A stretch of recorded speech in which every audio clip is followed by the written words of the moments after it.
ಎಲ್ಲರಿಗೂ ನಮಸ್ಕಾರ ಸ್ನೇಹಿತರೆ. ಜ್ಯೋತಿಷ್ಯ ಶಾಸ್ತ್ರದ ಪ್ರಕಾರ ಜೂನ್ ತಿಂಗಳು ಕುಂಭ ರಾಶಿಯವರಿಗೆ ಹೇಗಿರಲಿದೆ?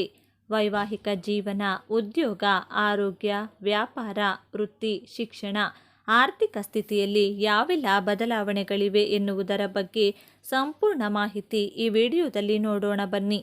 ಅದಕ್ಕೂ ಮುಂಚೆ ನೀವಿನ್ನು ಚಾನಲ್ಗೆ ಸಬ್ಸ್ಕ್ರೈಬ್ ಆಗಿಲ್ಲ ಅಂದರೆ ಈಗಲೇ ಸಬ್ಸ್ಕ್ರೈಬ್ ಆಗಿ, ಹಾಗೆ ವಿಡಿಯೋಗೆ ಲೈಕ್ ಮಾಡಿ, ವಿಡಿಯೋ ಸ್ಕಿಪ್ ಮಾಡದೆ ಕೊನೆ ತನಕ ನೋಡಿ. ಕುಂಭ ರಾಶಿಯ ಮಾಸ ಭವಿಷ್ಯ. ನಿಮಗೆ ಈಗ ಕೊಂಚ ಗಂಭೀರದ ಸಮಯ. ಸಾಡೆ ಸಾತಿಯು ಇನ್ನು 3 ವರ್ಷ ಇರುವುದರಿಂದ ನೀವು ಮಧ್ಯಭಾಗದಲ್ಲಿದ್ದೀರಿ. ಈಗ ಸಾಡೆ ಸಾತಿ ದೇಹಾರೋಗ್ಯದ ಮೇಲೆ ಪರಿಣಾಮ ಬೀರುತ್ತದೆ. ಆರೋಗ್ಯ ತಪಾಸಣೆ ಮಾಡಿಸಿಕೊಳ್ಳಿ.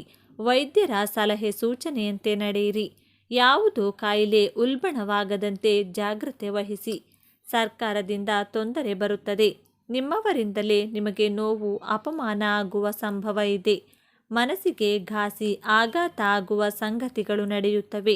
ಕುಟುಂಬದಲ್ಲಿ ಏರುಪೇರುಗಳು, ಒಬ್ಬರಿಗೊಬ್ಬರು ವಿಶ್ವಾಸ ಇಲ್ಲದೆ ಇರುವುದು, ಜಗಳ, ಮನಸ್ತಾಪ ನಡೆಯುತ್ತದೆ.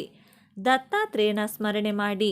ದತ್ತ ದೇವಾಲಯ ಅಥವಾ ಕ್ಷೇತ್ರಕ್ಕೆ ಹೋಗಿ ದರ್ಶನ ಮಾಡಿ ಬನ್ನಿ. ದೀನರಿಗೆ, ಬಡಬಗ್ಗರಿಗೆ ಸಹಾಯ ಮಾಡಿ. ಕಡಲೆ ಬೇಳೆಯನ್ನ ದಕ್ಷಿಣೆ ಸಮೇತ ದಾನ ಕೊಡಿ. 2ನೇ ಮನೆಯಲ್ಲಿ ರಾಹು ಇರುವುದು ನಿಮಗೆ ಕೌಟುಂಬ ಸೌಖ್ಯವನ್ನ ಧಕ್ಕೆಯಾಗುತ್ತದೆ. ಕಾಳಹಸ್ತೀಶ್ವರನ ದರ್ಶನ ಮಾಡಿ ಬನ್ನಿ. ಈಗ ಸದ್ಯಕ್ಕೆ 3ನೇ ಮನೆಯಲ್ಲಿ ಕುಜ ಹಾಗೂ 4ನೇ ಮನೆಯಲ್ಲಿ ಶುಕ್ರ ಇರುವುದು ಅಲ್ಪ ಸ್ವಲ್ಪ ಸಮಾಧಾನಕ್ಕೆ ಕಾರಣವಾಗುತ್ತದೆ. ಯಾರೊಂದಿಗೂ ವಾಗ್ವಾದ ಮಾಡಬೇಡಿ. ನಿಮ್ಮ ಸಮಸ್ಯೆಗಳಿಗೆ ತಾಳ್ಮೆಯಿಂದ ಕೂತು ಪರಿಹಾರ ಹುಡುಕಿ ದುಡುಕಬೇಡಿ. ವೈವಾಹಿಕ ಜೀವನ. ನಿಮ್ಮ ವೈವಾಹಿಕ ಜೀವನಕ್ಕೆ ವಿಶೇಷವಾಗಿರುತ್ತದೆ. ಆದಾಗ್ಯೂ ಇದು ನಿಮ್ಮ ವೈವಾಹಿಕ ಜೀವನಕ್ಕೆ ಸ್ವಲ್ಪ ಸವಾಲಾಗಿರಬಹುದು. ಈ ಸಮಯದಲ್ಲಿ ನಿಮ್ಮ ವೈವಾಹಿಕ ಜೀವನದಲ್ಲಿ ಕೆಲವು ರೀತಿಯ ಸಮಸ್ಯೆಗಳಿರಬಹುದು. ಅಂತಹ ಪರಿಸ್ಥಿತಿಯಲ್ಲಿ ಗಾಬರಿಯಾಗಬೇಡಿ ಮತ್ತು ಆ ಸವಾಲುಗಳನ್ನು ದೃಢವಾಗಿ ಎದುರಿಸಿ. ಈ ಸಮಯದಲ್ಲಿ ನಿಮ್ಮ ವೈವಾಹಿಕ ಜೀವನದಲ್ಲಿ ನೀವು ಅಸಮಾಧಾನವನ್ನು ಅನುಭವಿಸಬಹುದು. ನಿಮ್ಮ ಸಂಗಾತಿಯ ಸ್ವಭಾವದಲ್ಲಿನ ಬದಲಾವಣೆಯಿಂದಾಗಿ ನೀವು ಸ್ವಲ್ಪ ನಿರಾಶೆಗೊಳ್ಳಬಹುದು.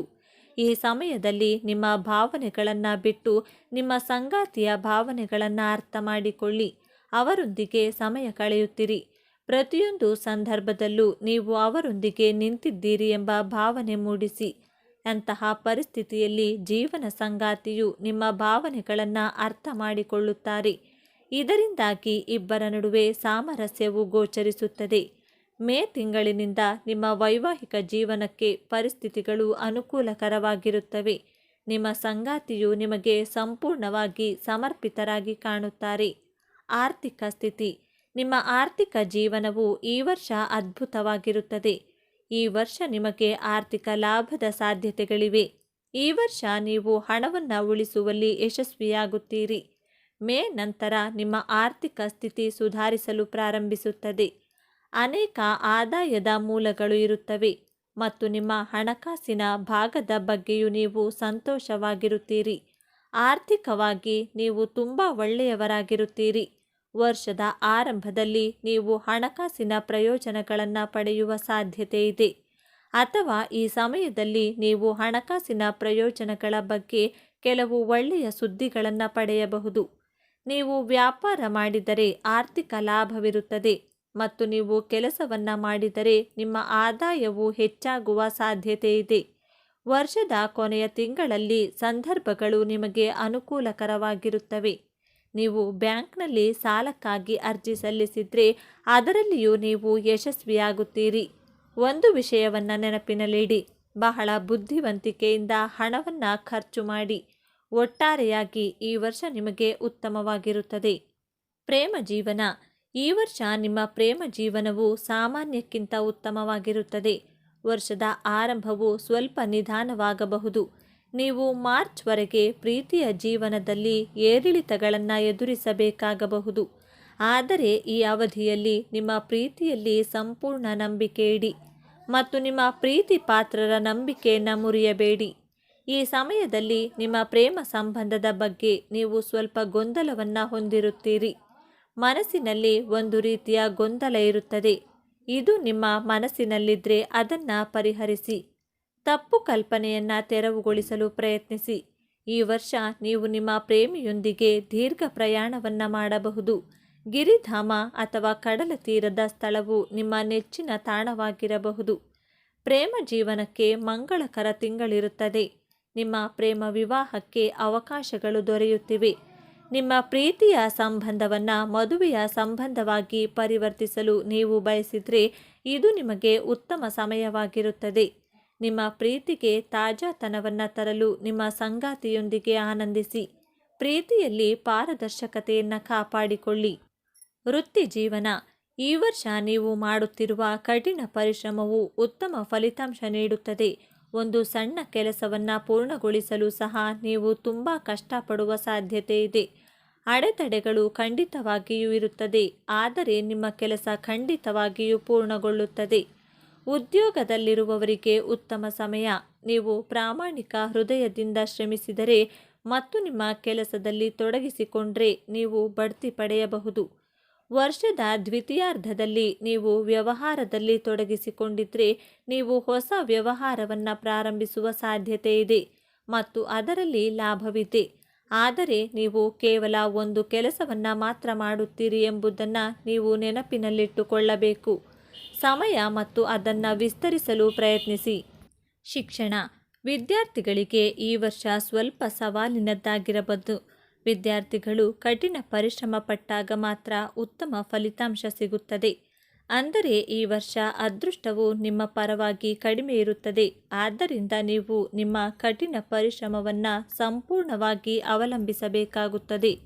ನೀವು ಕಷ್ಟಪಟ್ಟು ಕೆಲಸ ಮಾಡದಿದ್ದರೆ ಫಲಿತಾಂಶಗಳು ನಿಮಗೆ ಪ್ರತಿಕೂಲವಾಗಬಹುದು. ಉನ್ನತ ಶಿಕ್ಷಣಕ್ಕಾಗಿ ವಿದೇಶಕ್ಕೆ ಹೋಗುವ ಸಂಭವವಿದೆ. ಈ ಸಮಯದಲ್ಲಿ ವಿದ್ಯಾರ್ಥಿಗಳು ತಮ್ಮ ಅಧ್ಯಯನದಲ್ಲಿ ಉತ್ತಮ ಅವಕಾಶಗಳನ್ನು ಪಡೆಯಬಹುದು. ವಿದ್ಯಾರ್ಥಿಗಳು ತಮ್ಮ ಅಧ್ಯಯನದಲ್ಲಿ ಏಕಾಗ್ರತೆಯನ್ನು ಕಾಪಾಡಿಕೊಳ್ಳಬೇಕು. ಕೆಲವು ಕಾರಣಗಳಿಂದ ನಿಮ್ಮ ಮನಸ್ಸು ತೊಂದರೆಗೀಡಾಗಿದ್ದರೆ ಅಥವಾ ದುಃಖಿತವಾಗಿದ್ದರೆ ಈ ಸಮಸ್ಯೆಗೆ ಚಿಕಿತ್ಸೆ ನೀಡಿ. ಇಲ್ಲದಿದ್ದರೆ ನೀವು ಅಧ್ಯಯನದಲ್ಲಿ ನಷ್ಟವನ್ನು ಅನುಭವಿಸಬಹುದು. ಮತ್ತೊಂದೆಡೆ ನೀವು ವಿಜ್ಞಾನದ ವಿದ್ಯಾರ್ಥಿಯಾಗಿದ್ದರೆ ನಿಮ್ಮ ಆಸಕ್ತಿಯು ಹೆಚ್ಚು ಪ್ರಾಯೋಗಿಕವಾಗಿರುತ್ತದೆ. ಅಧ್ಯಯನದ ಜೊತೆಗೆ ನಿಮ್ಮ ಪ್ರತಿಭೆಯನ್ನು ಬೆಳೆಸಿಕೊಳ್ಳಿ. ನಿಮ್ಮಲ್ಲಿ ಅಡಗಿರುವ ಪ್ರತಿಭೆ ಇದ್ದರೆ ಅದನ್ನು ಬೆಳೆಸಿಕೊಳ್ಳಬಹುದು. ವೃತ್ತಿಪರ ಅಧ್ಯಯನ ಮಾಡುವ ವಿದ್ಯಾರ್ಥಿಗಳಿಗೆ ಈ ವರ್ಷ ಸಂಪೂರ್ಣ ಸಾಧ್ಯತೆಗಳಿವೆ. ಯಾವುದೇ ಅವಕಾಶವನ್ನು ನೀವು ಕಳೆದುಕೊಳ್ಳಬಾರದು ಎಂಬುದು ನಿಮ್ಮ ಪ್ರಯತ್ನವಾಗಿರಬೇಕು. ಆರೋಗ್ಯ. ನಿಮ್ಮ ಆರೋಗ್ಯ ಜೀವನವು ಈ ವರ್ಷ ಉತ್ತಮವಾಗಿರುತ್ತದೆ. ನೀವು ಆರೋಗ್ಯವಾಗಿರುತ್ತೀರಿ ಮತ್ತು ಹೆಚ್ಚು ಶಕ್ತಿಯುತವಾಗಿರುತ್ತೀರಿ. ನಿಮ್ಮಲ್ಲಿ ಉತ್ಸಾಹ, ಅದ್ಭುತವಾದ ಚುರುಕುತನವನ್ನು ಕಾಣಬಹುದು. ನಿಮ್ಮ ಧೈರ್ಯವು ಹೆಚ್ಚಾಗುತ್ತದೆ. ಇದರಿಂದಾಗಿ ನೀವು ದೊಡ್ಡ ಕೆಲಸವನ್ನು ಮಾಡುವಲ್ಲಿ ಯಶಸ್ವಿಯಾಗುತ್ತೀರಿ. ಆದಾಗ್ಯೂ ಕೆಲವೊಮ್ಮೆ ನೀವು ಹವಾಮಾನ ಬದಲಾವಣೆಯ ಸಂದರ್ಭದಲ್ಲಿ ಸಂಭವಿಸುವ ಸಣ್ಣ ರೋಗಗಳು ಅಥವಾ ರೋಗಗಳನ್ನು ಹೊಂದಿರಬಹುದು. ಅದು ನಿಮ್ಮನ್ನು ಆವರಿಸಬಹುದು. ಹಾಗೆ ಜ್ವರ, ತಲೆನೋವು, ನಿದ್ರಾಹೀನತೆ ಇತ್ಯಾದಿ. ಈ ರೀತಿಯ ಸಮಸ್ಯೆಯು ನಿಮ್ಮ ಆರೋಗ್ಯಕ್ಕೆ ಹಾನಿಯಾಗುವುದಿಲ್ಲ. ಆದಾಗ್ಯೂ ನೀವು ಅಂತಹ ಪರಿಸ್ಥಿತಿಯಲ್ಲಿ ತಕ್ಷಣದ ಚಿಕಿತ್ಸೆಯನ್ನು ಪಡೆಯಬೇಕು. ಮಾನಸಿಕವಾಗಿ ನೀವು ಸಂತೋಷವಾಗಿರುತ್ತೀರಿ. ಇದು ನಿಮ್ಮ ಆರೋಗ್ಯದ ಮೇಲೆ ಸಕಾರಾತ್ಮಕ ಪರಿಣಾಮ ಬೀರುತ್ತದೆ.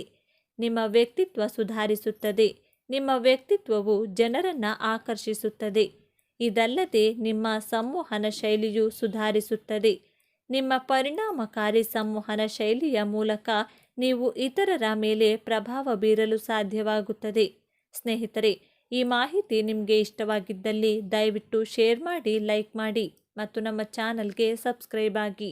ಎಲ್ಲರೂ ಭಕ್ತಿಯಿಂದ ಓಂ ಶ್ರೀ ಶನೈಶ್ವರ ನಮಃ ಅಂತ ಕಮೆಂಟ್ ಮಾಡಿ. ಧನ್ಯವಾದಗಳು.